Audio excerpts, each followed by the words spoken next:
Ma présence ici actuellement est justifiée par le fait que le père Ernest, qui fête son anniversaire de naissance, les 50 ans et 20 ans de sacerdoce, est un frère d'abord et il est aussi en service sur la paroisse de Saint-Pierre-Saint-Paul. Le père Ernest est un prêtre, je dirais, exemplaire. Dans son homélie, il prêche correctement. Il prêche correctement et il est un frère, il accueille tout le monde, il aborde tout le monde. Le père Ernest, je le connais essentiellement en tant que prêtre. Je disais qu'il est un père résident de la paroisse Saint-Pierre et Saint-Paul de Porte-Nouveau. Il est en service à l'évêché et il réside sur la paroisse Saint-Pierre et Saint-Paul.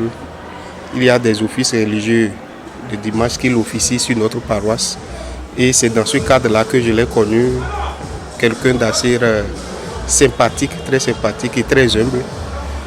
Et c'est avec grande joie que j'avais accueilli au détour d'une célébration un samedi soir sur la paroisse Saint-Pierre et Saint-Paul où il m'annonçait il y a environ 2 semaines de cela cette cérémonie avec le souhait exprimé par ses soins de me voir parmi ses convives ce jour. Et ça m'a beaucoup fait plaisir.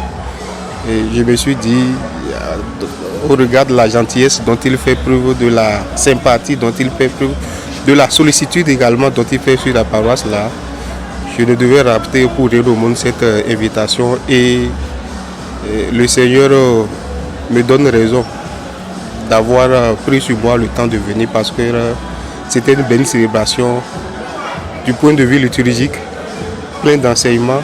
Et à la suite de la célébration également, la fête qui en est suivie, le partage qui en est suivi, était très bien organisé dans un cadre convivial et c'est beaucoup de grâce qu'on a recueilli au détour de la participation à cet événement.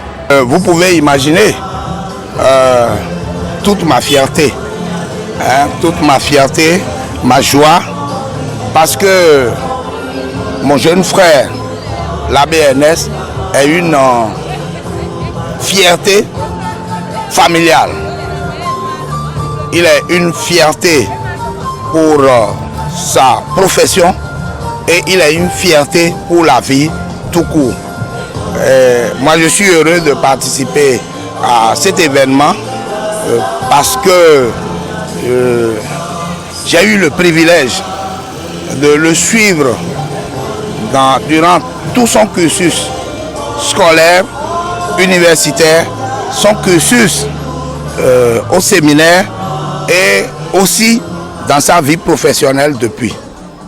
Donc partout où je suis, je veux toujours savoir comment ça se passe. Abbé Ernest, ok, nous m'avons un frère à moi, si je peux ainsi dire.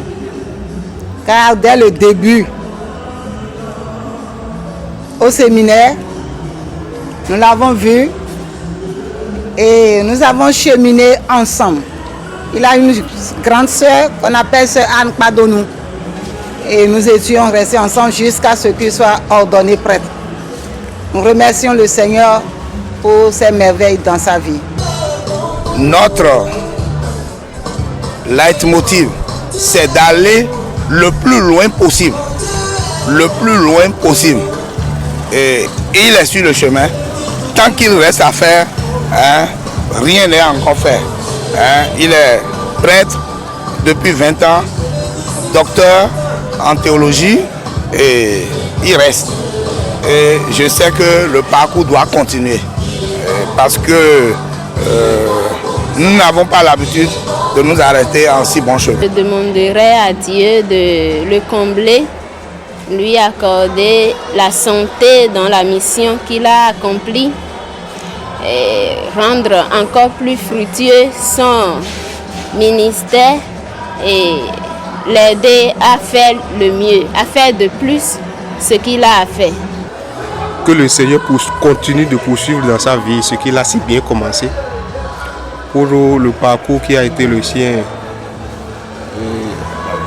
évolué sur des paroisses pendant un temps, aller en formation pendant des années à l'extérieur et revenir encore au service du peuple de Dieu, du diocèse de Porto-Novo. C'est tant de merveilles et de grâce et tant de points forts pour la communauté chrétienne du diocèse de Porto-Novo de pouvoir compter parmi, dans l'effectif du clergé du diocèse, là, quelqu'un de la trempe et du calibre du Père Ernest pour son savoir-faire, ses compétences intellectuelles et également ecclésiales. Je vous dis que quand il officie des messes sur notre paroisse, c'est des enseignements bien nourris, des célébrations bien enrichissantes que nous accueillons chaque fois quand il dit des messes chez nous.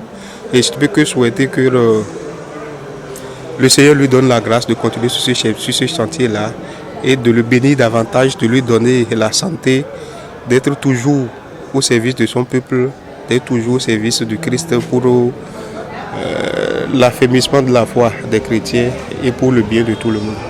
Je souhaite à mon frère Ernest Noumavo, comme le nom le dit, Noumavo, de toujours bénir le Seigneur dans son sacerdoce.